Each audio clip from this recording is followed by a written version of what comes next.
The story of the world's debt. Every country on earth is in debt. The United States, Europe, Japan, China, even oil-rich nations. But here's the strange part. If everyone owes money, who exactly do we owe it to? This is one of the biggest mysteries of the modern world. Debt isn't just a burden. It's the backbone of the entire system. Today, the world's total debt has reached $315 trillion, nearly 3 times the size of the global economy. So how did we get here? It all started with war. The year is 1694. England is at war with France and the treasury is empty. The king needs money to keep fighting. The solution? Borrow from wealthy merchants. In exchange, he promises them a permanent stream of interest payments backed by future taxes. And here comes a historical turning point. The Bank of England is created to manage the system. Now the government can spend money it doesn't yet have. Merchants receive something priceless in return, a promise from the government, a bond. These bonds can be bought, sold, and traded. France copies the system. The Netherlands refines it.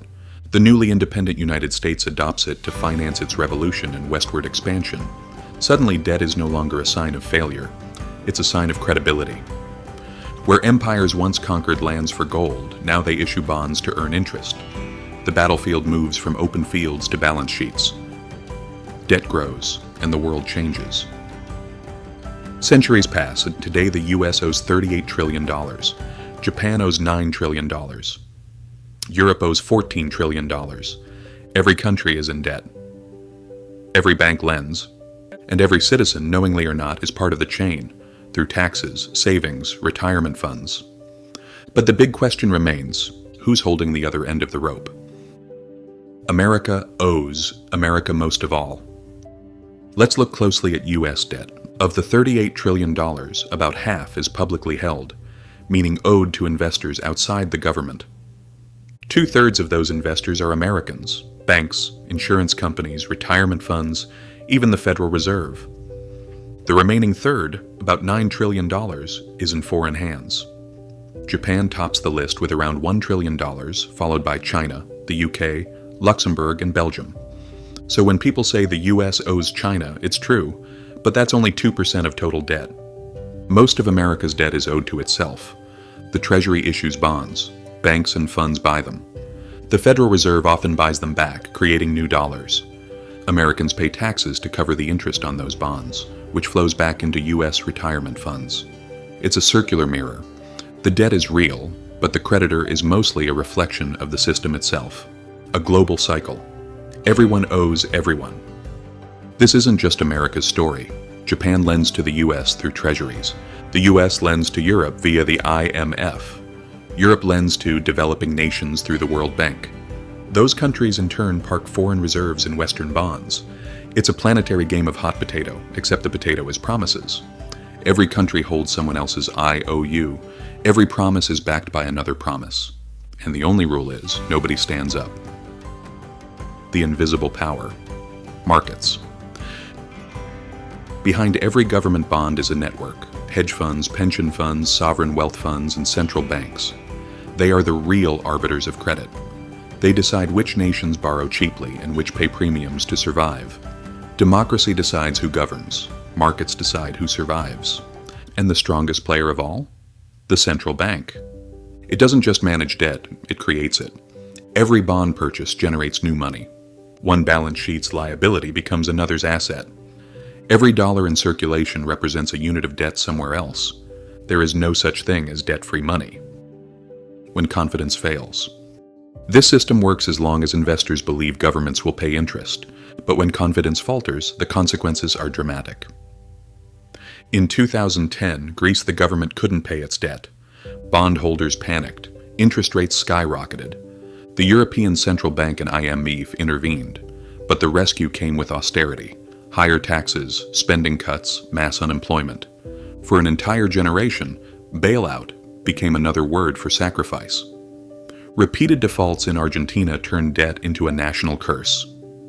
In Sri Lanka, running out of foreign currency to service loans led to fuel shortages and political collapse. When the system breaks, the creditors suddenly become visible. IMF, rating agencies, anonymous bondholders. Yet even after a collapse, the cycle restarts. Old debts are restructured, new loans issued, and the system continues. Modern debt is meant to roll, not be repaid. Today, governments do not plan to pay off debt. This is not a conspiracy, it's policy. When we borrow as individuals, we're expected to repay the principal. Governments treat debt like a rolling subscription. New bonds pay off old ones, a process called refinancing. Interest is the real product, the rent charged for stability. The global economy now depends on this rent. Like a shark that must keep swimming, the system must keep borrowing or it dies. And the US will never clear its $38 trillion debt. Japan has rolled over its debt for decades, now exceeding 250% of GDP. Yet bond yields remain near zero. Investors aren't waiting for repayment, they're waiting to renew the deal. Debt equals money. Government debt is not a liability, it's an asset. Banks use it as collateral. Pension funds hold it. Central banks treat it as money. If the US suddenly paid off all its debt, the financial system would collapse. Debt is, in fact, the heartbeat of capitalism. Politicians talking about balancing the budget or paying down debt are selling an illusion. The goal isn't to eliminate debt, it's to keep it sustainable, serviceable, and trusted. Once trust fades, numbers stop mattering. Interest rates spike. The economy stops. The true secret. The plan was never to pay it back. The plan is to keep the world believing it will.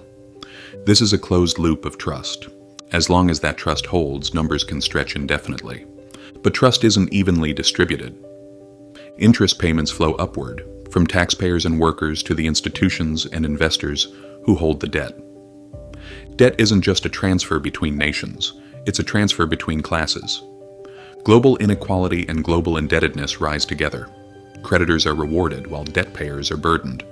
From households to nations, nations to the planet, the story is the same. Allegedly villainous creditors and supposedly helpless debtors are just two sides of the same engine.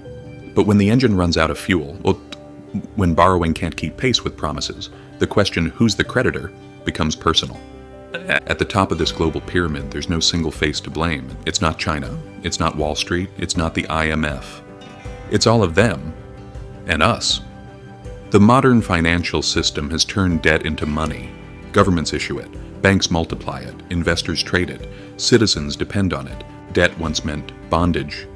Today, it means balance. But if that balance ever tips, if confidence breaks, the illusion ends. Then we'll remember what debt really is. A promise that can't be kept forever.